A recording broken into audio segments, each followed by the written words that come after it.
literally and figuratively grew up in the company. My mom was working in ships accounts at the time, and I was grade 2. We moved back from Windhoek to the coast, and what's upstairs now as offices was flats. And that is where we stayed, and my mom worked downstairs in ships accounts. So that was grade 2, and Sabi as it was known then. And yeah, so throughout our school years, my mom worked there. We moved later when they decided to renovate the building and make it office space. And then when I finished school, I didn't get the bursary that I applied for. So I worked for a year at Local Freight Services. It was then Local Freight Services in the exports department, completely exports.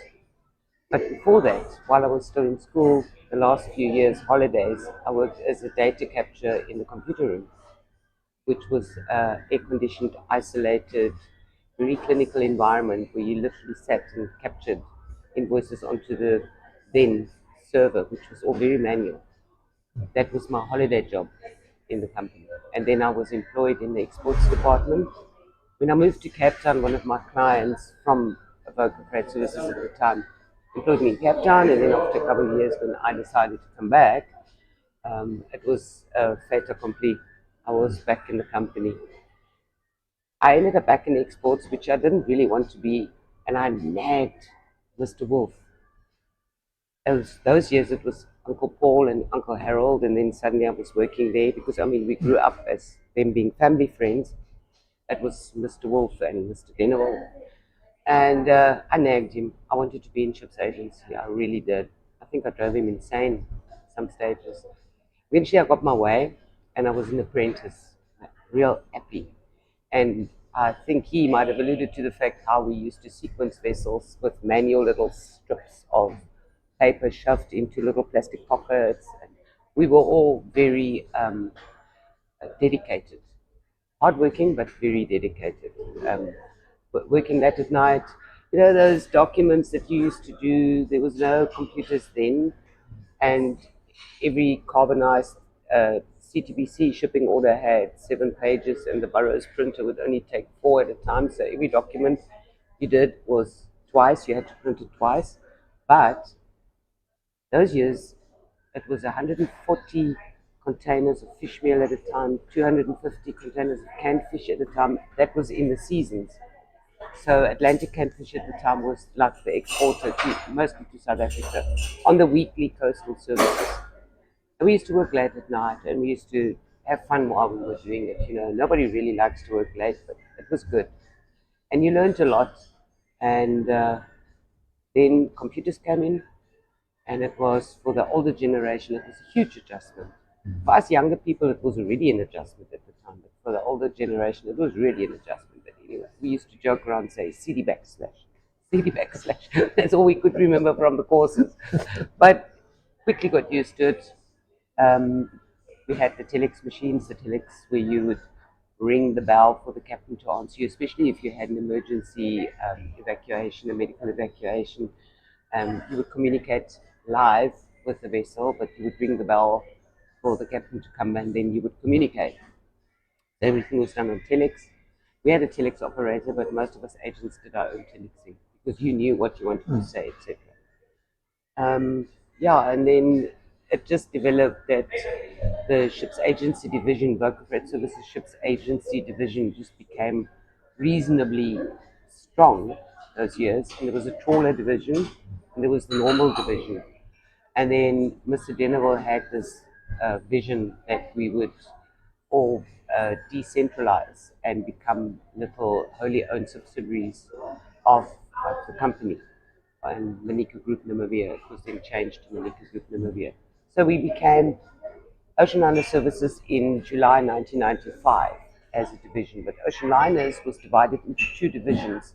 The one was NamLink, which was the containerized, scheduled container vessel calls, which was Saf Marine and Unicorn at the time, and then SMS Ships Management Service, which was everything else. The trawler division was moved into Safe Namibia, That was a completely sort of standalone, but I do believe at some stage there was outside shareholding involved. I speak under correction there. Eventually, Mr. Deneville retired after being with the company for 2 years, and the mentor in this industry for me was Mr. Deneville, because he started as a ship's runner when he started at Coleman, Georgia, I think it was called at that time. So he knew the ins and outs. I mean, he was on the ground. He knew. He started where everybody that would start in the company started, and the way he grew into the role of MD, and it was very much a family. It was very much looking after the people. We, for example, had the TGIF club. Thank goodness it's Friday. We had a committee that ran it. It was beautiful. Fridays, everybody after work got together, had a couple of drinks, intermingled. One Friday night, we were having a good old time there. You know, we also used to provide some snacks and food for the people, so that it wasn't just drinking. And there was a SOS call from the stevedores that one of the ships that was loading bagged the big tough bags of salt. The personnel, Namport Labour, everybody was just about to walk off, and she literally had a small tonnage left to load, and everybody wanted the ship to sail. So what did we do? We loaded our boots with chips and cool drinks and whatever we could, and we all went to the quayside and we finished that vessel. Us girls, we hooked the bags onto the forklifts. The men, like my late husband was, drove forklifts. Others were down in the hatches unhooking. It was just, we made it work. We finished that vessel, and that, I think, was a culture of the company at the time. It's like, there's a problem, we're not going to let that get us down. We're going to fix this. It was obviously a bit freer those years. You could do it nowadays. You can't get into the port if you want to. We all went. There was nobody that was reluctant to participate that evening. So, yeah, those are the memories that I treasure deeply, and the fact that both Mr. Wolf and Mr. Deneville taught me so much in that industry. And Mr. Wolf wasn't one that could keep files. He had everything here, or he has everything here, Still does today. Yeah, and I'm the type of person, I don't do parrot. I don't do because I say so. I want to understand why. I think I was a pain in the butt sometimes, I really do. But it was all worth it at the end of the day, because Mr. Deneville and Paul, they really taught me a lot over the years. And then I became general manager, Ocean Liner Services. That was like a big wow. But the whole company sort of had these individual, the warehousing and everything started to fall under Rennie's Consolidated. And actually at the company is also where I met my late husband, Horst. I met him at work. And so over the years, Ocean Liner Services just grew into a very well-known sort of name, like a brand name. Then we were the first that brought an oil rig, a semi-sub alongside. Look, there had been a drill ship alongside, but this was a semi-sub that came into port for repairs at Berth 8. It was a big wow. I actually kept a diary and documented it almost like a manual podcast. Every day I would write what happened in the day, who said what. The project team that came, we all became very friendly, although they were our bosses, but nice people. So that was a big deal actually for the company, not just for Ocean Liner Services, because for a project like that, the spin-offs are quite big. And we were really on a learning curve, but the project team was so intrigued by the fact that there was nothing that we said we can't do. We were always like, okay, we haven't done this before, but we're going to try. And so they nurtured us. So that was a big factor for Manica as a group as well at the time. And after that, we followed a couple of semi-sub oil rigs that came in for repairs. It was actually, Transocean was the company, and they then came back a few times after that.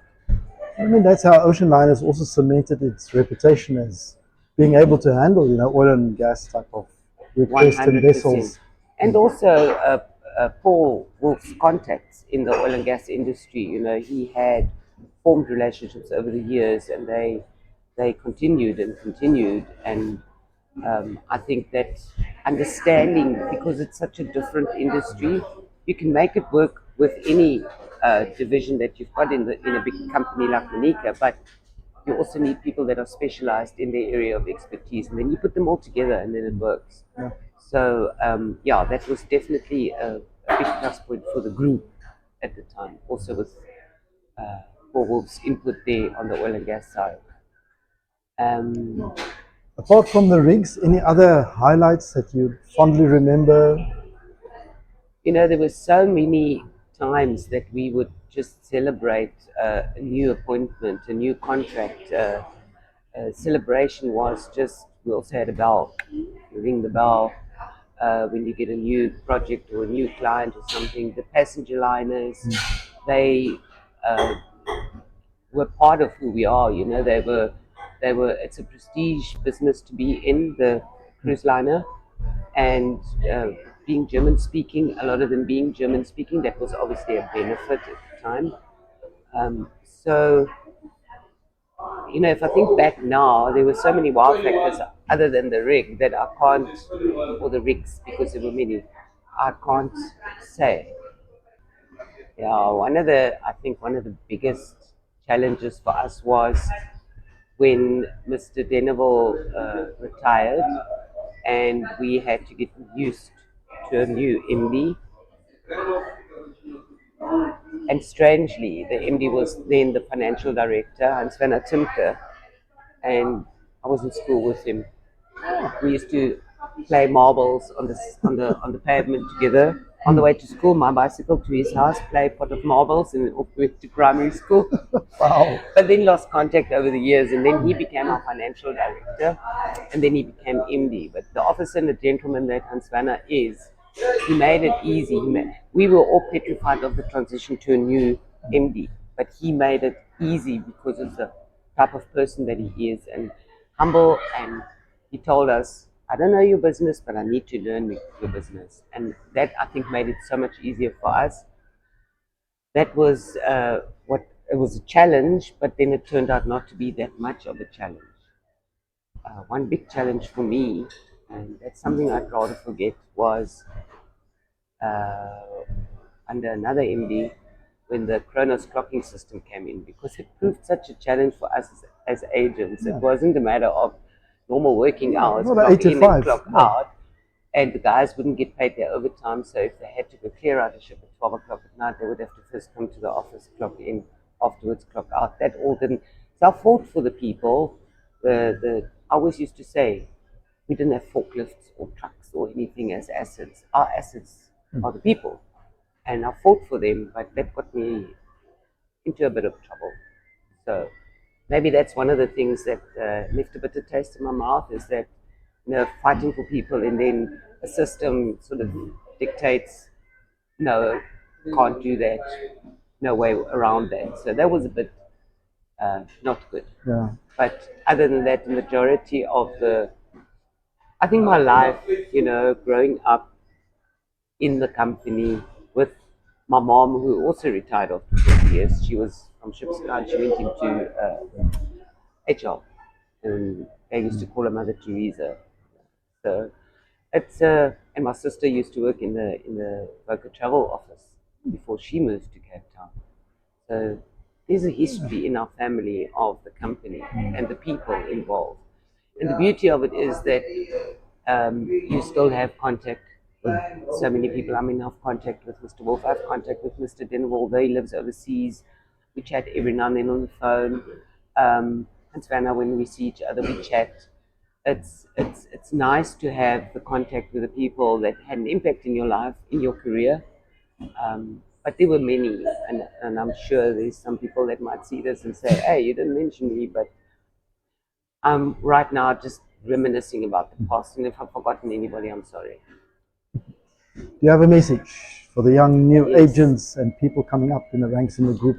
I think the culture of the company has always been one of pride, and be proud of what you do. And I think what's lacking a lot in many industries nowadays is that self-respect when you deliver something, that you can be proud of what you've delivered, and to just always constantly think of pleasing everybody. Pleasing your clients, I think, is priority, and having a good relationship with your clients is priority, and being on time. Being late with quotations, being late with responding on emails, that is not going to be very well received, especially by international clients. So, and I believe that the client base is majority international. So, for the young people, just be proud of what you deliver. Make sure that you are happy with the result of what you deliver, and make the company proud, because at the end of the day, it's everybody works for the same goal, right? And that is to please the shareholders, return on investment, and people are an investment in the company, so give them their returns.